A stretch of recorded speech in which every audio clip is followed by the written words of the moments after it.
നമ്മുടെ ചുറ്റുപാടുമുള്ളതിൽ വെച്ച് ഏറ്റവും വ്യത്യസ്തമായിട്ടുള്ളൊരു ജീവിയാണ് മുള്ളൻ പന്നി. ദേഹത്ത് മുള്ളൊക്കെ ആയിട്ട് വളരെ വ്യത്യസ്തമായിട്ടുള്ളൊരു രൂപം അല്ലേ? അപ്പോൾ ഇന്നത്തെ വീഡിയോ ഈ മുള്ളൻ പന്നിയെക്കുറിച്ച് തന്നെയാണ്.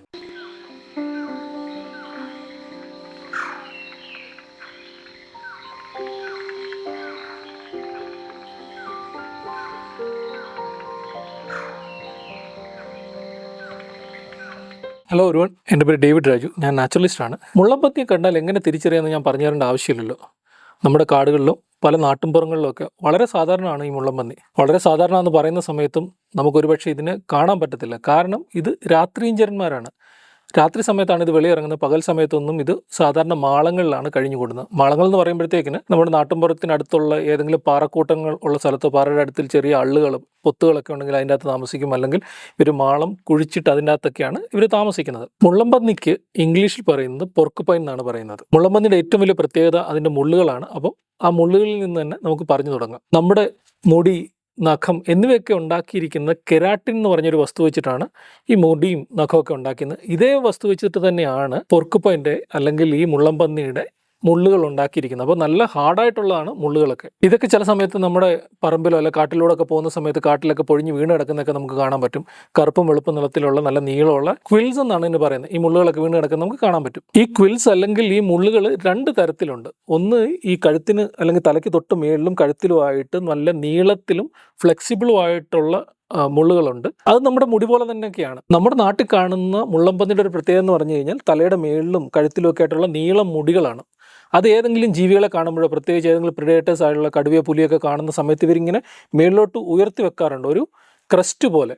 അപ്പം അതിൽ നിന്നാണ് ഇവർക്ക് ഈ പേര് വന്നിരിക്കുന്നത്. ഇനി ഇംഗ്ലീഷിലുള്ള പേര് ഇന്ത്യൻ ക്രസ്റ്റഡ് പോർക്കുപൈൻ എന്നാണ് ഇതിൻ്റെ പേര്. ആ പേര് വരാൻ കാര്യം ഇവരുടെ ഈ തലയുടെ മേളിലുള്ള ഈ നീളമുള്ള ഈ ക്രസ്റ്റ് പോലുള്ള മുടി വെച്ചിട്ടാണ് ഇവർക്ക് ഈ പേര് വരാൻ കാര്യം. അപ്പോൾ ഞാൻ ഈ വീഡിയോയിൽ കൂടുതലായിട്ട് പറയുന്നത് നമ്മുടെ നാട്ടിൽ കാണുന്ന ഈ ഇന്ത്യൻ ക്രസ്റ്റഡ് പോർക്കുപൈനെ കുറിച്ചാണ്. അത് കഴിഞ്ഞ് അതിൻ്റെ പിൻഭാഗത്തുള്ള, അതായത് ശരീരത്തിൻ്റെ പകുതി മുതൽ പിൻഭാഗത്തുള്ള ഈ മുള്ളുകൾക്ക് നീള കൂടുതലും നല്ല കട്ടി കൂടുതലും ഉണ്ട്.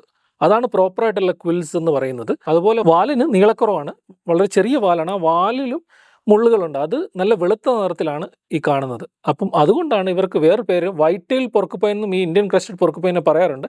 കാരണം ഈ വാലിൽ വെള്ള നിറത്തിലുള്ള മുള്ളുകളോട് കൂടിയ വാലുള്ളത് കൊണ്ടാണ് ഇവരെ വൈറ്റ് ടെയിൽഡ് പോർക്കുപൈൻ എന്നും പറയാറുള്ളത്. ഈ മുള്ളൻ പന്നികൾക്ക് മുള്ള് തെറിപ്പിക്കാൻ പറ്റുമെന്ന് പൊതുവേ ഒരു തെറ്റിദ്ധാരണയുണ്ട്. എന്നാൽ മുള്ളൻ പന്നികൾക്ക് മുള്ള് തെറിപ്പിക്കാനോ കുടഞ്ഞു കളയാനോ ഉള്ളതൊന്നും കഴിവില്ല.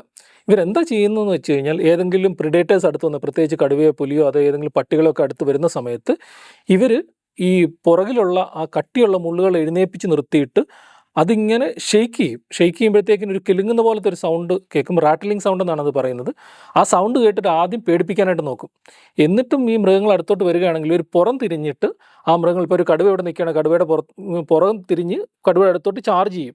ആ സമയത്ത് സാധാരണയൊക്കെ കടുവയോ പുലിയോ അല്ലെ പട്ടികളൊക്കെ ആണെങ്കിൽ ഇതിനെ അവോയ്ഡ് ചെയ്ത് പോവുകയാണ് ചെയ്യാറുള്ളത്. എന്നിട്ടും ഏതെങ്കിലും പ്രിഡേറ്റേഴ്സ്, ഏതെങ്കിലും കടുവയോ പുലിയോ അല്ലെങ്കിൽ പട്ടികളൊക്കെ ഇതിനെ പിടിക്കാൻ ശ്രമിച്ചു കഴിഞ്ഞാൽ ഈ മുള്ള് ഇവരുടെ ദേഹത്തോട്ട് കുത്തിക്കയറുന്ന സെയിം സമയത്ത് തന്നെ അവരുടെ ദേഹത്തുനിന്ന് ഈ കുൽസ് അല്ലെങ്കിൽ ഈ മുള്ളുകളൊക്കെ പെട്ടെന്ന് തന്നെ ഡിറ്റാച്ച് ആയിപ്പം പെട്ടെന്ന് തന്നെ അത് നൂരിപ്പോര് ആ മൃഗങ്ങളുടെ ദേഹത്തോട്ട് തറഞ്ഞു കയറുകയാണ് ചെയ്യുന്നത്. ചില സമയത്തൊക്കെ പട്ടിയൊക്കെ ഈ പോർക്കുപൈനെ ഈ മുള്ളൻപന്നിയെ പിടിക്കാൻ ശ്രമിക്കുന്ന സമയത്ത് കുറേയേറെ മുള്ളുകൾ അതിൻ്റെ ദേഹത്തും മുഖത്തും ഒക്കെ ഇങ്ങനെ തറഞ്ഞു കയറാറുണ്ട്.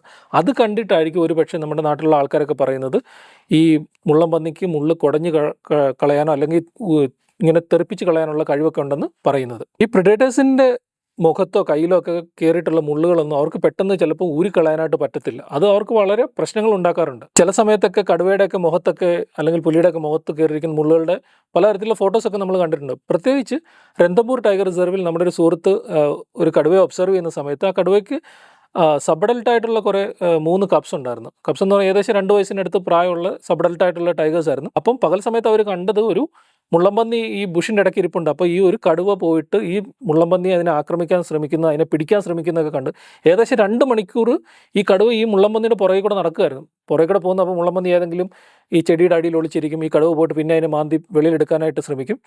അത് കഴിഞ്ഞിട്ട് ഇവർക്ക് പിന്നെ ഈ കടുവയെ കാണാൻ പറ്റില്ല. 3 ദിവസം കഴിഞ്ഞ് കണ്ടപ്പോഴത്തേക്കിന് ഈ കടുവയുടെ മൂക്കിൻ്റെ അകത്തൂടെ ഇങ്ങനെ ഒരു മുള്ളൻപന്നിയുടെ ഒരു മുള്ള് ഈ മൂക്കിൻ്റെ അകത്തൂടെ കയറിയിട്ട് ഇങ്ങനെ ഇരിക്കുന്ന ഒരു ഫോട്ടോ നമ്മുടെ സുഹൃത്തിന് കിട്ടിയിട്ടുണ്ട്. അത് മാത്രമല്ല, മുള്ളൻപന്നിൻ്റെ മുള്ള് കയറിയിട്ട് പകുതി വെച്ച് ഒടിഞ്ഞൂടെ പോയി. ഒരു പക്ഷേ ഈ കടുവ പോയിട്ട് അത് ഇങ്ങനെ എവിടെയെങ്കിലും ഉരച്ചൊക്കെ കളയാനായിട്ടൊക്കെ ശ്രമിച്ചു കാണും. അപ്പോൾ സാധാരണ എന്താ സംഭവിക്കുന്നത് വെച്ച് കഴിഞ്ഞാൽ കുറച്ച് ദിവസങ്ങളോളം ഇത് ഇങ്ങനെ വേദന സഹിച്ച് അത് ഊരിപ്പോരുകയാണ് ചെയ്യുന്നത്. പക്ഷേ ചില സമയത്തൊക്കെ ഈ മുള്ളൊന്നും ഊരിപ്പോരാതെ അവിടെ തന്നെ ഇരുന്നിട്ട് ഇൻഫെക്ഷൻ ആകുകയും അത് അവർക്ക് പിന്നീട് ഹണ്ട് ചെയ്യാൻ പറ്റാതെയൊക്കെ ഈ കടുവകളൊക്കെ ചത്തുപോയിട്ടുള്ള കുറേയേറെ റെക്കോർഡുകൾ നമുക്കുണ്ട്. 2023 കോയമ്പത്തൂരിൽ ഒരു കടുവ ചത്തുപോയതിൻ്റെ കാര്യം പറയുന്നത് ഈ പൊർക്കുപൈൻ്റെ ക്വില്ല് തറച്ചിട്ട് പിന്നെ അതിന് ഹണ്ട് ചെയ്യാൻ പറ്റാതായിരുന്നു. പിന്നെ 2017 നാഗർഹോളയിൽ, രന്തംപൂരിൽ അങ്ങനെ റെക്കോർഡ് ചെയ്തിട്ടുണ്ട്. ഇന്ത്യയിലെ പല കാടുകളിലും ഈ പൊർക്കുപൈൻ കാരണം, ഈ മുള്ളംപന്നി കാരണം കുറേയേറെ കടുവയും പുലിയൊക്കെ ചത്തുപോയിട്ട് റെക്കോർഡ് ചെയ്തിട്ടുണ്ട്. ജിം കോർബറ്റിൻ്റെ ഒരു ഫേമസ് ആയിട്ടുള്ള ഒരു പുസ്തകമുണ്ട്, മാനിറ്റിംഗ് ടൈഗേഴ്സ് ഓഫ് കുമാവോൺ എന്ന് പറഞ്ഞ പുസ്തകം. അതിൻ്റെ അകത്ത് അദ്ദേഹം കുറേയേറെ മാനിറ്റിംഗ് ടൈഗേഴ്സിനെയൊക്കെ വെടിവെച്ച് കൊന്ന കഥകളൊക്കെ പറയുന്നുണ്ട്. അതിൻ്റെ അകത്ത് ഫേമസ് ആയിട്ടുള്ളൊരു ടൈഗറുണ്ട്, ചൗറാഗഡ് മാനിറ്റിംഗ് ടൈഗർ എന്ന് പറഞ്ഞ്. ആ ടൈഗർ ഒരു 60 ആൾക്കാരെ കൊന്ന ടൈഗറാണ്. അദ്ദേഹം അതിനെ അവസാനം വെടിവെച്ച് കൊല്ലുന്ന സമയത്ത് അതിനെ എക്സാമിൻ ചെയ്തപ്പോഴത്തേക്കിന് അതിൻ്റെ ദേഹത്തും മുഖത്തും ഒക്കെ കുറേ പൊർക്കുപൈൻ്റെ ഈ മുള്ളംപന്നിയുടെയൊക്കെ മുള്ള് തറച്ചിരുന്നിട്ട് അതിന് ഈ ഹണ്ട് ചെയ്യാൻ വയ്യാതായിട്ടാണ് ഒരുപക്ഷെ മാനിറ്ററായി തീർന്നതെന്ന് അദ്ദേഹം പരാമർശിക്കുന്നുണ്ട്. ഇതൊക്കെ പറയുന്ന സമയത്ത് സാധാരണ ഈ പ്രായമായിട്ടുള്ള ടൈഗേഴ്സ്, കാരണം ഹണ്ട് ചെയ്യാൻ അധികം പറ്റാത്ത ടൈഗേഴ്സോ അല്ലെങ്കിൽ യങ്ങായിട്ടുള്ള, ഞാൻ മുമ്പേ പറഞ്ഞല്ലോ 2 വയസ്സൊക്കെയുള്ള ടൈഗേഴ്സൊക്കെ അവർ ഭയങ്കര എക്സൈറ്റഡ് ആയിരിക്കും. ഏതെങ്കിലും മൃഗങ്ങളെ കണ്ടാൽ അതിനൊക്കെ പിടിക്കാനൊക്കെ തോന്നും. അങ്ങനെയുള്ള ടൈഗറുകളൊക്കെയാണ് സാധാരണ ഈ പൊർക്കുപൈനൊക്കെ പിടിക്കാൻ ശ്രമിക്കുന്നത്. മുള്ളംപന്നിയെ പിടിക്കുന്ന സമയത്ത് അല്ലാതെ ഒരു എക്സ്പീരിയൻസ് ആയിട്ടുള്ള ഒരു 5-6 വയസ്സൊക്കെയുള്ള ടൈഗറിന് അറിയാം ഈ മുള്ളംപന്നിയെ പിടിച്ചു കഴിഞ്ഞാൽ അതിൻ്റെ ദേഹത്ത് മുള്ള് കുത്തി കയറുമെന്നൊക്കെ അവർക്ക് അറിയാവുന്നതുകൊണ്ട് അവരൊക്കെ സാധാരണയായിട്ട് മുള്ളംപന്നിയൊക്കെ അവോയ്ഡ് ചെയ്യാറാണ് ശ്രമിക്കാറ്. അതുപോലെ മറ്റൊരു കാര്യം, ഇതിന് മുള്ളംപന്നി എന്ന് പേരുണ്ടെങ്കിലും ഇതൊരു പന്നിയല്ല എന്ന് നമുക്കറിയാമല്ലോ.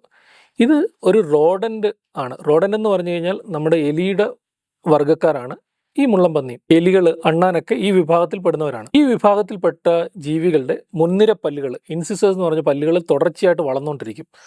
അപ്പം ഈ വളർച്ച നിയന്ത്രിക്കാൻ വേണ്ടിയിട്ടൊക്കെ ഇവരെന്താ ചെയ്യുന്നത് വെച്ച് കഴിഞ്ഞാൽ ഇവർ തുടർച്ചയായിട്ട് കരണ്ടുകൊണ്ടിരിക്കും. എലികൾ കരണ്ട് തിന്നുന്നതിൻ്റെ കാര്യം ഞാൻ പ്രത്യേകം പറഞ്ഞു തരേണ്ട ആവശ്യമില്ല. ഇതുപോലെ തന്നെ മുള്ളംപന്നികൾ സ്ഥിരമായിട്ട് കരണ്ട് തിന്നാറുണ്ട്. ഇതിനെപ്പറ്റി പറഞ്ഞു വരുമ്പോഴത്തേക്കിന് മുള്ളംപന്നികൾക്ക് വേറൊരു സ്വഭാവമുണ്ട്.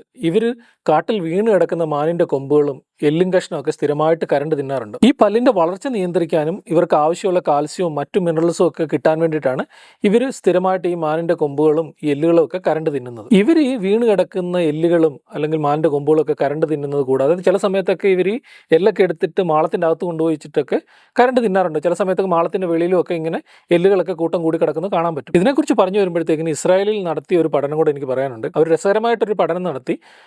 നമ്മുടെ നാട്ടിൽ കാണുന്ന ഇന്ത്യൻ ക്രസ്റ്റഡ് പോർക്കുപൈൻ അങ്ങ് ഇസ്രായേലിലും കാണുന്നുണ്ട്. അപ്പോൾ അത് അവരുടെ മാളം ഒക്കെ എത്രയും വലുപ്പം ഉണ്ടെന്നോ മാളത്തിൽ ഏതൊക്കെ എല്ലുകൾ അവർ കൊണ്ടുവരുന്നതെന്നൊക്കെ ഉള്ളൊരു പഠനം ഇവർ നടത്തിയപ്പോഴത്തേക്കിനും പലതരത്തിലുള്ള മൃഗങ്ങളുടെ എല്ലുകൾ അവിടെ അവർക്ക് കിട്ടി. അതോടൊപ്പം തന്നെ മനുഷ്യൻ്റെ കാലിൻ്റെ എല്ലും മനുഷ്യൻ്റെ തുടയെല്ലും ഒക്കെ ഇവർക്ക് ആ പൊർക്കുപൈൻ്റെ മാളത്തിൻ്റെ അടുത്തുനിന്ന് ഇവർക്ക് കിട്ടി. അപ്പം ചുരുക്കം പറഞ്ഞു കഴിഞ്ഞാൽ ഈ പൊർക്കുപൈനൊക്കെ ഇവർ നമ്മുടെ മനുഷ്യൻ്റെ ശ്മശാനത്തിലൊക്കെ പോയിട്ട് അവിടെ നിന്നൊക്കെ എല്ലൊക്കെ കടിച്ചു പറിച്ചുകൊണ്ട് അവർ തിരിച്ച് അവരുടെ മാളത്തിൽ കൊണ്ടുവച്ചൊക്കെ കഴിക്കുന്നതായിട്ട് അവർ കണ്ടെത്തിയിട്ടുണ്ട്. ഈ മുള്ളംപന്നികളുടെ മെയിനായിട്ടുള്ള ഭക്ഷണം എന്ന് പറഞ്ഞാൽ പലതരത്തിലുള്ള കിഴങ്ങ് വർഗ്ഗങ്ങൾ ഇവർ കഴിക്കാറുണ്ട്. പല മരത്തിൻ്റെയും ചെടികളുടെയും വേരുകൾ ഇവർ കഴിക്കാറുണ്ട്. വീണ് കിടക്കുന്ന പഴങ്ങൾ കഴിക്കാറുണ്ട്. മരത്തിൻ്റെ ബാർക്ക് കഴിക്കാറുണ്ട്. മരത്തിൻ്റെ തൊലി കഴിക്കാറുണ്ട്. ഈ മരത്തിൻ്റെ തൊലിയൊക്കെ കഴിക്കുന്ന കാര്യം പറയുമ്പോഴത്തേക്കിന് ഇവർ ഈ മരത്തേലൊക്കെ ചില സമയത്ത് ഡീബാർക്ക് ചെയ്യാറുണ്ട്. എന്ന് പറഞ്ഞു കഴിഞ്ഞാൽ കാട്ടിലൊക്കെ പോകുന്ന സമയത്ത് പല മരത്തിൻ്റെയും താഴ്ഭാഗത്തെ ആ തൊലിയും ബാർക്കും ഒക്കെ കംപ്ലീറ്റ് ആയിട്ട് ഇവർ തിന്നാറുണ്ട്. അപ്പോൾ തിന്നുന്ന സമയത്ത് ഒരു സൈഡിൽ നിന്ന് കഴിച്ചിട്ട് അങ്ങേ സൈഡ് കൃത്യമായിട്ട് ഈ ബാർക്കൊക്കെ ആരോ കട്ട് ചെയ്ത് മാറ്റിയതുപോലെ നമുക്ക് പലപ്പോഴും കാട്ടിൽ പോകുന്ന സമയത്തൊക്കെ കാണാറുണ്ട്. അതിനെ ഡീബാർക്കിംഗ് എന്നാണ് പറയുന്നത്. ചില സമയത്തൊക്കെ അപൂർവമായിട്ടൊക്കെ ഈ മരം തന്നെ ഉണങ്ങിപ്പോകാറുണ്ട് ഇവരിങ്ങനെ തിന്നുന്നത് കൊണ്ട്. അതുപോലെ നമ്മുടെ ഒരു സുഹൃത്ത് കൻഹ നാഷണൽ പാർക്കിൽ വെച്ച് നോക്കുന്ന സമയത്ത് രാത്രിയിൽ ഒരു പൊർക്കുപൈൻ വന്ന് എന്തോ തിന്നുന്നത് കണ്ടു. തിന്നുന്ന സമയത്ത് തൊട്ടടുത്ത് ചെന്നപ്പോഴത്തേക്കിന് മാങ്ങ പഴുത്ത് വീണ് കഴിഞ്ഞിട്ട് ആ മാങ്ങയുടെ മാങ്ങാണ്ടിക്കകത്ത് അത് മാങ്ങാണ്ടി പൊട്ടിച്ച് കഴിഞ്ഞിട്ട് അതിൻ്റെ അകത്തുള്ള ഫ്ലഷൊക്കെ എടുത്ത് കഴിക്കുന്നതൊക്കെ ആയിട്ട് ഡോക്യുമെൻ്റ് ചെയ്യാൻ പറ്റിയിട്ടുണ്ട്. ആ വീഡിയോ ഞാൻ ഇവിടെ ഇടാം. ഇവരുടെ മെയിനായിട്ടുള്ള പ്രെഡേറ്റേഴ്സ് എന്ന് പറഞ്ഞാൽ ബിഗ് ക്യാറ്റ്സ് ഒക്കെയാണ്. കടുവയും പുലിയൊക്കെയാണ് ഇവർ മെയിനായിട്ട് പിടിച്ച് തിന്നാറുള്ളത്. അതുപോലെ തന്നെ നാട്ടുമ്പുറത്തുള്ള പട്ടികളൊക്കെ ഇതിനെ പിടിച്ച് തിന്നുന്നതായിട്ട് റെക്കോർഡ് ചെയ്തിട്ടുണ്ട്. ഇനി ഞാൻ ആദ്യം പറഞ്ഞതുപോലെ ഇവരൊക്കെ നൊക്ടേണൽ ആനിമൽസ് ആണ്. രാത്രി കാലങ്ങളിൽ മാത്രമാണ് വെളിയിലിറങ്ങുന്നത്. രാത്രിഞ്ചരന്മാരാണ്. പകൽ സമയങ്ങളിലൊന്നും ഇവരെ നമുക്ക് കാണാൻ കഴിയില്ല. ഇവർ പകൽ സമയത്ത് ഏതെങ്കിലും മാളങ്ങളിലാണ് കഴിഞ്ഞുകൂടുന്നത്. മാളങ്ങൾ എന്ന് പറയുന്ന സമയത്ത് ഏതെങ്കിലും പാറക്കൂട്ടങ്ങളുണ്ടെങ്കിൽ അതിൻ്റെ അടിയിലുള്ള ചെറിയ മാളങ്ങൾ ഉള്ള സ്ഥലങ്ങളും അല്ലെങ്കിൽ ഏതെങ്കിലും സാധാരണ റോക്കി ടെറൈൻ്റെ ഒക്കെ അടുത്തുള്ള മാളങ്ങൾ ഇവർ തുറന്നിട്ടാണ് ഇവർ അതിൻ്റെ അകത്ത് കഴിയുന്നത്. ഈ തുറക്കുന്ന കാര്യം പറയുമ്പോഴത്തേന് ഇവർക്ക് നല്ല സ്ട്രോങ് ആയിട്ടുള്ള പവർഫുൾ ആയിട്ടുള്ള ക്ലോസ് ഉണ്ട്, നഖങ്ങളുണ്ട്. അത് വെച്ചിട്ടും ഇവർ നല്ല ശരീരഭാരവും കൂടെ ഉപയോഗിച്ചിട്ടാണ് ഇവരിങ്ങനെ മാളങ്ങളൊക്കെ തുറന്നിട്ട് അതിനഴി അതിനകത്ത് കഴിയുന്നത്. പകൽ സമയങ്ങളിൽ അവർ ഈ മാളത്തിനകത്താണ് കഴിയുന്നത്. അതുപോലെ തന്നെ ഇവർ രാത്രികാലങ്ങളിൽ സഞ്ചരിക്കുമ്പോഴത്തേക്കിന് അവരുടെ കാഴ്ചശക്തിയേക്കാളും കൂടുതൽ അവർ സ്മെല്ലിനെ ഡിപ്പെൻഡ് ചെയ്തിട്ടാണ് ഇവർ സഞ്ചരിക്കുന്നത്. അതുപോലെ തന്നെ നല്ല കേൾവി ശക്തിയുണ്ട്. ദൂരെ നിന്ന് ഏതെങ്കിലും മൃഗങ്ങൾ നടന്നു വരുന്നതോ അല്ലെങ്കിൽ നമ്മുടെ വണ്ടിയുടെ സൗണ്ടൊക്കെ കേട്ടിട്ട് ഇവർ ദൂരേക്ക് മാറിപ്പോകാറാണ് ചെയ്യാറുള്ളത്. ഇവരെ സാധാരണ ഒരു പെയറായിട്ടാണ് ഇവരെ കാണുന്നത്. ഒരു മുള്ളൻപന്നിക്ക് സാധാരണ ഒരു ജീവിത പങ്കാളി മാത്രമേ ഉണ്ടാവുള്ളൂ ജീവിതകാലം മൊത്തം. അപ്പോൾ അങ്ങനെയുള്ള ജീവികൾക്ക് മോണോഗാമസ് എന്നാണ് പറയുന്നത്. അതുപോലെ തന്നെ ഇവർ വർഷം മുഴുവൻ പ്രജനനം നടത്തുന്നതായിട്ട് റെക്കോർഡ് ചെയ്തിട്ടുണ്ട്. എന്നിരുന്നാലും മെയിനായിട്ടുള്ള ടൈം എന്ന് പറഞ്ഞാൽ ജനുവരി മാസം മുതൽ മാർച്ച് മാസം വരെയാണ് ഇവരുടെ പ്രജനനകാലം എന്ന് കണ്ടെത്തിയിട്ടുള്ളത്. എന്നിരുന്നാലും പല സ്ഥലങ്ങളിലും കാലാവസ്ഥയും അതൊക്കെ വ്യത്യസ്തമായിട്ട് അതിൻ്റെ സമയത്തിൽ വ്യത്യസ്തമായിട്ടുള്ള സമയങ്ങളിൽ ഇവർ പ്രജനനം നടത്തുന്നതായിട്ട് കണ്ടിട്ടുണ്ട്. ഈ പ്രജനനത്തെക്കുറിച്ച് പറഞ്ഞു വരുമ്പോഴത്തേക്കിന് രസകരമായിട്ടുള്ളൊരു കാര്യം എന്ന് പറഞ്ഞു കഴിഞ്ഞാൽ സാധാരണ മൃഗങ്ങളൊക്കെ ഇപ്പോൾ ആനയുടെ കാര്യം എടുത്താലോ അല്ലെങ്കിൽ കടുവ പുലിയുടെ ഒക്കെ കാര്യം എടുത്താൽ അവർ ഫിമെയിൽ ഹീറ്റിലാവുന്ന സമയത്താണ് ഇവർ സാധാരണയായിട്ട് മേറ്റ് ചെയ്യാറുള്ളത്. പക്ഷേ ഈ പൊർക്കുപൈൻ്റെ ഒരു കാര്യം, പൊർക്കുപൈൻ വർഷം മുഴുവൻ അവർ മേറ്റ് ചെയ്യുന്നതായിട്ട് റെക്കോർഡ് ചെയ്തിട്ടുണ്ട്. ഞങ്ങൾ സഫാരിക്ക് പോകുമ്പോഴത്തേക്കിന് ഞങ്ങൾ തമാശയ്ക്ക് ഗസ്റ്റിനോട് ഒരു ചോദ്യം ചോദിക്കാറുണ്ട്.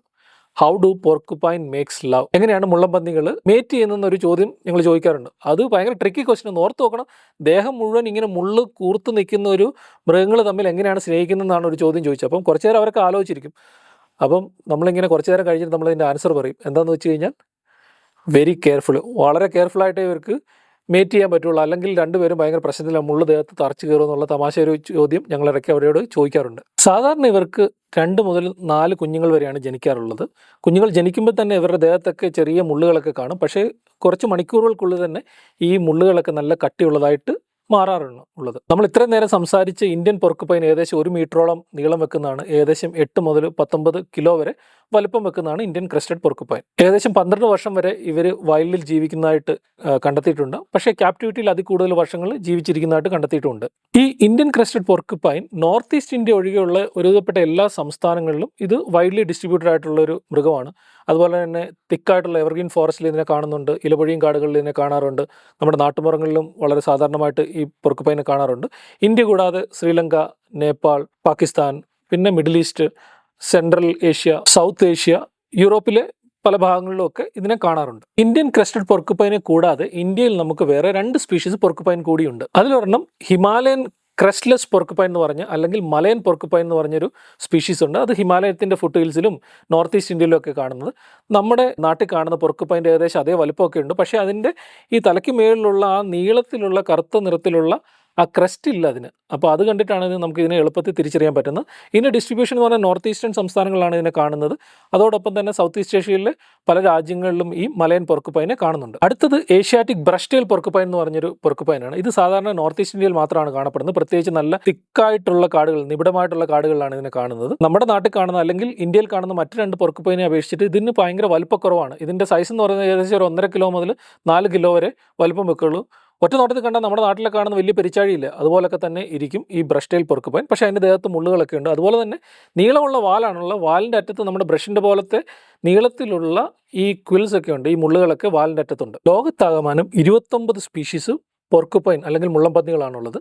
അതിനെ തന്നെ 2 ഫാമിലിയിലായിട്ട് തിരിച്ചിട്ടുണ്ട്. ന്യൂ വേൾഡ് പൊർക്കുപൈൻസും ഓൾഡ് വേൾഡ് പൊർക്കുപൈൻസും എന്നാണ് പറയുന്നത്. ഈ സദേൺ യൂറോപ്പിലും ഏഷ്യയിലും ആഫ്രിക്കയിലും ഒക്കെ കാണുന്ന ഓൾഡ് വേൾഡ് പൊർക്കുപൈനാണ്. നമ്മുടെ നാട്ടിൽ കാണുന്ന ഓൾഡ് വേൾഡ് പൊർക്കുപൈൻസ് ആണ് ഇതുള്ളത്. അതിൻ്റെയൊക്കെ കുറച്ച് പ്രത്യേകത എന്ന് പറഞ്ഞാൽ നല്ല വലുപ്പമുണ്ട് ഈ ഓൾഡ് വേൾഡ് പൊർക്കുപൈൻസ് ഒക്കെ. അതിന് മുള്ളുകൾക്കൊക്കെ നല്ല നീളക്കൂടുതലാണ്, വാലിന് നീളക്കുറവായിരിക്കുള്ളത്. ഇവർ രാത്രിഞ്ചരന്മാരാണ്, രാത്രിയിലാണ് സഞ്ചരിക്കുന്നത്. അതുപോലെ തന്നെ ഇവർ മാളങ്ങൾ ഉണ്ടാക്കിയിട്ട് മാളത്തിനകത്തൊക്കെയാണ് ഇവർ സാധാരണ കഴിയുന്നത്. ഇതൊക്കെയാണ് ഈ ഓൾഡ് വേൾഡ് പൊർക്കുപൈൻസിൻ്റെ ഒക്കെ പ്രത്യേകത. ഇനി ന്യൂ വേൾഡ് പൊർക്കുപൈൻസിനെ കുറിച്ച് പറഞ്ഞു വരുമ്പോഴത്തേക്കിന് അതൊരു 18 സ്പീഷീസ് ഉണ്ട്. അത് നോർത്ത് അമേരിക്കയിലും സെൻട്രൽ അമേരിക്കയിലും സൗത്ത് അമേരിക്കയിലും ഒക്കെയാണ് കാണപ്പെടുന്നത്. ഈ ഓൾഡ് വേൾഡ് പൊർക്കുപൈനെ അപേക്ഷിച്ചിട്ട് ഇവർ ഭാരം കുറഞ്ഞതും ചെറിയ സൈസ് ഉള്ളതും ആയിരിക്കും. അതുപോലെ തന്നെ ഇതിൻ്റെ ഒരു പ്രത്യേകത എന്ന് പറഞ്ഞാൽ ഇവർ മരത്തിലൊക്കെയാണ് ഒരുവിധപ്പെട്ട പല സ്പീഷീസുകളൊക്കെ ജീവിക്കുന്നത്. മരം കയറാനായിട്ട് നല്ല താല്പര്യമുണ്ട്. അതുപോലെ തന്നെ ഇവർ രാത്രിഞ്ചന്മാരല്ല, ഇവർ പകൽ സമയത്താണ് കൂടുതലായിട്ട് ആക്റ്റീവ് ആകുന്നത്. ഈ ന്യൂ വേൾഡ് പൊർക്കുപൈൻസിന് മുള്ളുകൾ കൊണ്ടൊരു പ്രത്യേകത, അത് വളരെ ചെറിയ മുള്ളുകളാണ്. പക്ഷേ ആ മുള്ളുകൾ കൊണ്ടൊരു പ്രത്യേകത, ഈ മുള്ളുകൾ ബാർഡാണ്. ബാർഡ് എന്ന് പറഞ്ഞു കഴിഞ്ഞാൽ നമുക്കറിയില്ല, നമ്മുടെ നാട്ടിൽ ചൂണ്ടയൊക്കെ ഉണ്ട്, ചൂണ്ടക്കൊളുത്തുകൾ. ചൂണ്ടക്കൊളുത്തിൻ്റെ പ്രത്യേകത എന്താ, വളഞ്ഞിരുന്നിട്ട് അതിൻ്റെ അറ്റത്ത് ചെറിയ വേറൊരു ഹുക്ക് പോലുണ്ട്. അപ്പോൾ അങ്ങോട്ട് കയറി കഴിഞ്ഞാൽ തിരിച്ച് അത് അവിടെ പിടിച്ചിരിക്കാൻ പറ്റുന്ന രീതിയിലുള്ള ഹുക്ക് പോലുള്ളതിനാണ് ബാർബ്ഡ് എന്ന് പറയുന്നത്. അതുപോലെ തന്നെയാണ് ഈ ന്യൂ വേൾഡ് പൊർക്കുപൈൻസിൻ്റെ ക്വിൽസ് എല്ലാം, അവരുടെ ക്വിൽസ് എല്ലാം ബാർബ്ഡ് ആണ്. വേറെ പ്രത്യേകം എന്ന് പറഞ്ഞു കഴിഞ്ഞാൽ ഇവരുടെ വാലാണ്. വാലിന് നല്ല നീളമുണ്ട്. ആ വാൽ ഇവർക്ക് ചുരുട്ടി പിടിക്കാൻ പറ്റും. ഏതെങ്കിലും മരത്തിൽ കയറുന്ന സമയത്ത് ഏതെങ്കിലും ബ്രാഞ്ചിൽ ചുരുട്ടി പിടിക്കാൻ പറ്റും. അങ്ങനെയുള്ള വാലുകൾക്ക് പ്രിഹെൻസിൽ ടെയിൽ എന്നാണ് പറയുന്നത്. നമ്മൾ കമലിനെ കുറിച്ച് ഒരു വീഡിയോ ചെയ്തപ്പോഴത്തേക്കിന് ആ പ്രിഹെൻസിൽ ടെയിലിനെ കുറിച്ച് നമ്മൾ സംസാരിച്ചിരുന്നു. ഇതൊക്കെയാണ് ന്യൂ വേൾഡ് പോർക്കുപൈൻസും ഓൾഡ് വേൾഡ് പോർക്കുപൈൻസും തമ്മിലുള്ള വ്യത്യാസങ്ങൾ. ഇനി ഈ പോർക്കുപൈൻസ് ഒക്കെ ചെയ്യുന്ന നല്ല കാര്യങ്ങൾ എന്ന് പറഞ്ഞാൽ, പ്രത്യേകിച്ച് കാട്ടിലൊക്കെ ഇവർ സീഡ് ഡിസ്പേഴ്സൽ കുറേ ചെയ്യാറുണ്ട്. ഇവർ ഫ്രൂട്ട്സ് ഒക്കെ എടുത്തിട്ട് പല സ്ഥലങ്ങളിലും കൊണ്ടുപോയിട്ട് ഇവർ കഴിക്കുന്ന സമയത്ത് സീഡ് ഡിസ്പേഴ്സലിന് സഹായിക്കാറുണ്ട്. അതുപോലെ തന്നെ ഇവർ മാളങ്ങളൊക്കെ തുരക്കുന്ന സമയത്ത് അവിടെ എയറേഷനൊക്കെ വന്നിട്ട് പിന്നീട് കൂടുതൽ മരങ്ങളും ചെടികളും ഒക്കെ വളരാനായിട്ടൊക്കെ ഇവർ സഹായിക്കുന്നുണ്ട്. നിർഭാഗ്യവശാൽ ഇവർ നാട്ടും പുറത്തും കാടിനോട് ചേർന്ന് കിടക്കുന്ന കൃഷിയിടങ്ങളിലൊക്കെ ഗുണത്തേക്കാളേറെ ദോഷമാണ് ഇവർ ചെയ്യുന്നത്. മുള്ളംപന്നിയുടെ മെയിനായിട്ടുള്ള ഭക്ഷണം എന്ന് പറയുന്നത് കിഴങ്ങ് വർഗ്ഗങ്ങളാണ്. നമുക്കറിയാമല്ലോ, ഇവർ മെയിനായിട്ട് കഴിക്കുന്ന ഇതാണ്. നമ്മൾ കൃഷി ചെയ്യുന്ന കപ്പയും കിഴങ്ങ് വർഗ്ഗങ്ങളും ഒക്കെ ഇവർ സ്ഥിരമായിട്ട് വന്ന് കഴിക്കാറുണ്ട്. അപ്പോൾ ഒരു മനുഷ്യപക്ഷത്ത് നിന്ന് ചിന്തിച്ചാൽ, അല്ലെങ്കിൽ കർഷകരുടെ ഭാഗത്ത് നിന്ന് ചിന്തിക്കുമ്പോഴത്തേക്കിനും അത് വളരെ കഷ്ടമുള്ളൊരു കാര്യമാണ്. നമുക്കറിയാലോ, എലി ചെയ്യുന്ന അതേ കാര്യം തന്നെയാണ് ഇവരും ചെയ്യുന്നത്. മുള്ളംപന്നികൾ നേരിടുന്ന മെയിനായിട്ടുള്ള പ്രശ്നം എന്ന് പറഞ്ഞാൽ, ഇവർ റോഡ് ആക്സിഡൻറ്റിൽ കുറേ എണ്ണം ചത്തുപോകാറുണ്ട്. അതുപോലെ തന്നെ ഇറച്ചിക്ക് വേണ്ടി മനുഷ്യരിനെ വേട്ടയാടാറുണ്ട്. അത് ഒരു വലിയ പ്രശ്നം തന്നെയാണ്. പിന്നീട് അടുത്തിടയ്ക്കൊക്കെ കുറേയേറെ ഡിസീസുകൾ ഇവർ റെക്കോർഡ് ചെയ്തിട്ടുണ്ട്. ഇപ്പം കനൈൻ ഡിസ്റ്റംബർ, പട്ടിക്ക് വരുന്ന കനൈൻ ഡിസ്റ്റംബറൊക്കെ ഇവർ റെക്കോർഡ് ചെയ്തിട്ടുണ്ട്. അതുമൂലമൊക്കെ കുറേ പോർക്കുപൈൻസ് ഒക്കെ ചത്തുപോകുന്നുണ്ട്. ഇതൊക്കെയായിരുന്നു മുള്ളംപന്നിയെക്കുറിച്ചുള്ള വിശേഷങ്ങൾ. നിങ്ങൾക്ക് ഇഷ്ടപ്പെട്ടെന്ന് വിചാരിക്കുന്നു. അതിനെക്കുറിച്ച് പറഞ്ഞു വരുമ്പോൾ ഞങ്ങളുടെ ഒരു സുഹൃത്തുണ്ട്, വിജയകുമാർ ബ്ലാത്തൂർ മാഷ്. അദ്ദേഹം പോർക്കുപൈനെക്കുറിച്ച് 2 വർഷം മുമ്പ് ഒരു വീഡിയോ ചെയ്തിട്ടുണ്ട്. അതിൻ്റെ അകത്ത് ഈ ക്വിൽസിനെ കുറിച്ചൊക്കെ കൂടുതലായിട്ട് സയൻറ്റിഫിക്കായിട്ട് അദ്ദേഹം എക്സ്പ്ലെയിൻ ചെയ്യുന്നുണ്ട്. അപ്പോൾ ഞാൻ അതിൻ്റെ ലിങ്ക് എൻ്റെ വീഡിയോയുടെ താഴെ ഇടാം. താല്പര്യമുള്ളവർ ആ വീഡിയോ പോയി കാണണം. അപ്പോൾ അത്രയേ ഉള്ളൂ. മുള്ളംപന്നിയെ കണ്ടിട്ടുള്ളവർ എന്തായാലും ഉറപ്പായിട്ടും കമൻറ്റ് ചെയ്യണം. നിങ്ങൾക്ക് ഇഷ്ടപ്പെട്ടെന്ന് വിചാരിക്കുന്നു. ഉടൻ തന്നെ അടുത്തൊരു വീഡിയോ ആയിട്ട് ഉടനെ വരുന്നതായിരിക്കും. Keep watching my channel. Thank you so much.